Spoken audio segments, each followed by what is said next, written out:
Welcome to part 34 of Paper Mario 64. In the last episode, we finally dealt with the Master and all of the optional bosses are done. So all that's left now is just to go to Chapter 7. And how do we do that? We needed the Ultra Boots in order to pull this off. And also a Watt as well, so you can see where the coins are. Basically, you're going to need Power Carry to carry you over all of those gaps. In order for you to get to the pipe, that happened to lead to Shiver City.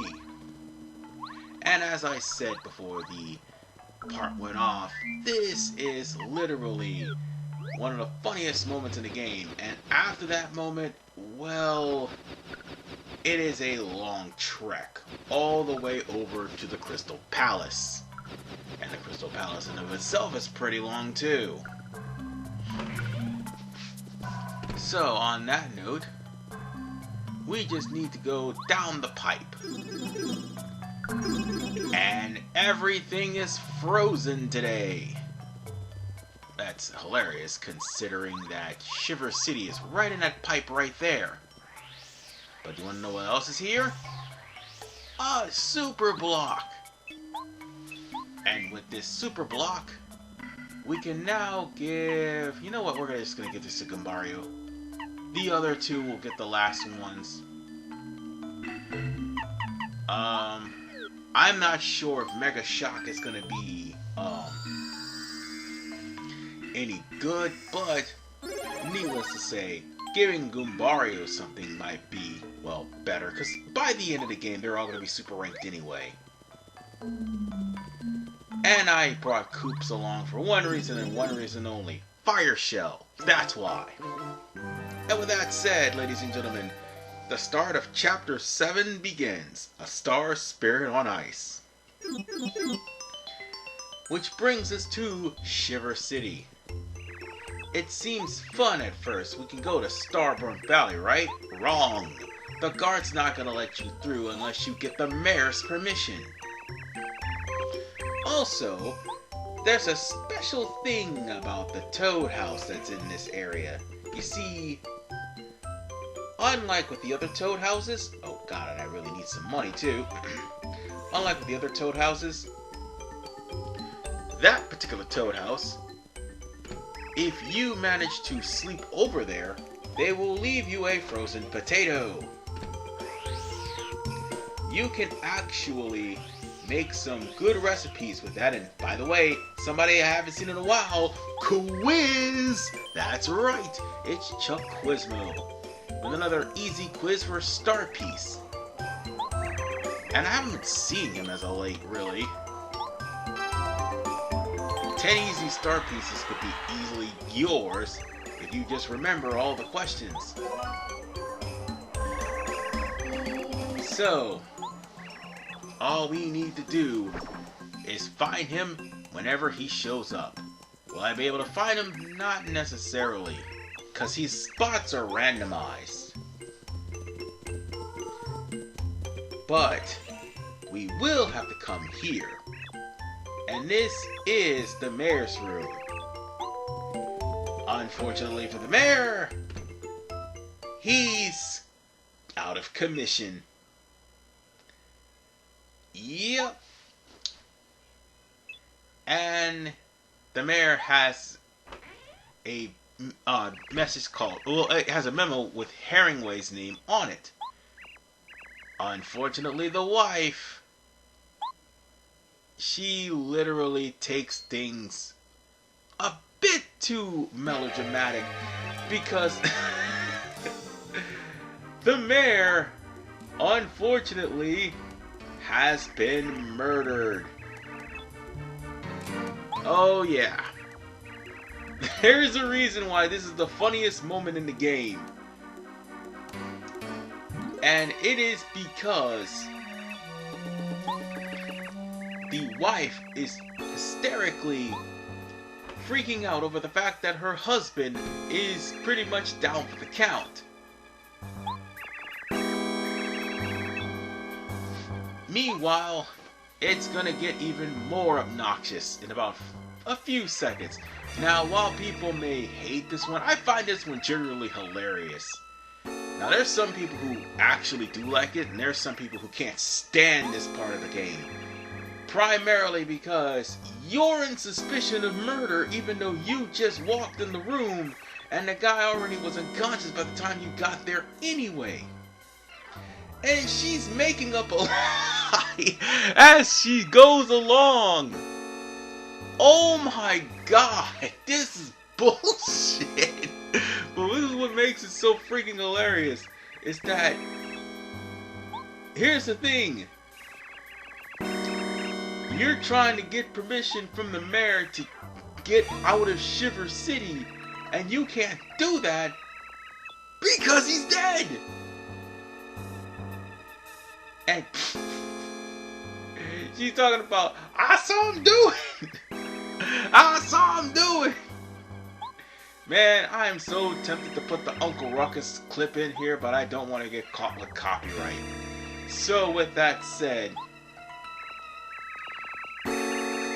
it is best that we stay in Shiver City for now, because there is no way we're going to be able to leave anyway, because the guard will not let us leave. We had to sit through this because there is a guard that was blocking the way that tells you that you need the mayor's permission. Which is why I skipped that part and came over here. So, in order for us to actually solve this asinine mystery, we have to find a clue that would lead to my innocence. Ironically enough, that clue basically happened to be the memo with the name Herringway in it. And if you had talked to the penguins, they would blame Herringway for the murder. So I'm going to cut that just a little bit short. I mean, the way to get to Herringway is actually through the roof system. But before we get to there, we gotta get to the room that actually has that. And ironically enough, that's gonna be not in this screen, but a few screens down. Yeah, it's not here. Yeah, I would try to use the old tactic that I used for Shy Guy's toy box, but that didn't work. Normally you would see weird things, but ironically enough, you won't be seeing that little trick again, like hiding in the shadows, until Paper Mario Thousand Year Door. And, well, then there's Super Paper Mario. And the less I said about the Francis chapter on that game, the better. Because that chapter, that chapter could go fuck itself.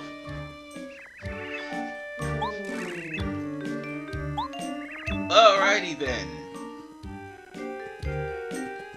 Let us find the house that we need to go to. This is the house, but we need to approach it from a different area. And sorry, there's something caught in my throat. I don't know why, but there's something. Ah, there it is. That's where we need to go. That locked house right there. And we can't leave because the guard penguin is keeping us from leaving. So, what we need to do is get the tornado jump and break the ice. And then, the last time we're going to be using Sushi for a while, we're going to have her to go and swim to get the key. Yeah, the only time we actually was able to use Sushi is literally in one part in Chapter 6 and this part, but mostly Chapter 5 was where she was the MVP. Now, she probably won't be used at all for the remainder of the game. Because quite frankly, her water attacks do diddly squat to the Crystal Key. Almost said Ice King there for a second. Because the guy kind of reminds me of the Ice King from Adventure Time, but I digress. Oh wait, no, he's not that. But what is funny is the fact that Mario looking like who did it and what for when he fell to the fireplace. So we'll have to talk to Herringway, who has been cooped up in his room writing his new novel. And unfortunately, he doesn't even know that he's the suspect. So Herringway is gonna have to solve this murder because that daft penguin is literally trying to solve a murder that, quite frankly, is gonna have a weird twist. Now, for those of you who don't remember, there was another penguin detective in Thousand Year Door on the way to, not Glitzville, I meant, Postley Heights, yes. On the way to Postley Heights, they were trying to find out who was going to do a gooey, sticky situation. Come to find out it's Duplass, but the detective actually found out through dumb luck. My guess is, that's the detective there, but it's actually a guard that wanted to be a detective. So, this idiot didn't even notice the memo that has Herringway's name in the message.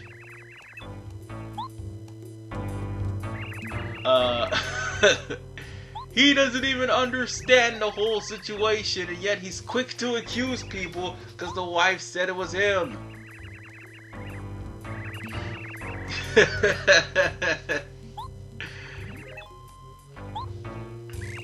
And they don't even notice the present that was right next to him. For all they know, the present could have knocked them out. But yeah, the penguin's got 2 crosses in his eyes, so that signifies that he's dead. However, they have this, and yet the outlines where there were murdered toads in Thousand Year Door completely gone. And I think the mugging at the beginning of the game where these 2 piantas go there and jump a couple of buzzers, that ended up being cut out of the game, I think, in the remake. Oh wait, no, they kept it, but they definitely did cut out the toad outline. Yeah, there was an outline of the toad. There was also like an alleyway that had flies in the area. They cut that out too. I mean, a lot of things from Thousand Year Door in the remake they cut out. But whatever the case, the mayor actually is fine, and he ended up trying to get a gift for Herringway, but ended up falling off of a high place and conking his head and knocking himself unconscious. So basically speaking, we just got blamed for something that didn't really happen. We had to go through this asinine murder mystery in order for us to even leave the town. And the only thing they can say is next time be more careful. Oof. So, about Mario being accused for murder, anybody's gonna apologize for that? You know, the little pink penguin who literally told the entire town that I was a murderer? Okay, he's apologizing, but isn't she gonna apologize? Huh? You know, you just drug my reputation into the mud for nothing. You do not know that, right, ma'am? So where's my apology? I knew you were innocent the whole time. Backroom murder case, please. How completely city? That overzealous guard must read too many mystery novels. Oh. Oh no. Oh hell no. You're just gonna laugh it off and you just ruin... You know what? There's gonna be a murder here. That's right. We're gonna murder you. I'll see you all in the next episode of Paper Mario 64. I almost said Thousand Year Door because I'm so freaking angry. But we're going to be going to Starborn Valley in part 34. This is RVman 985. Peace out and take care.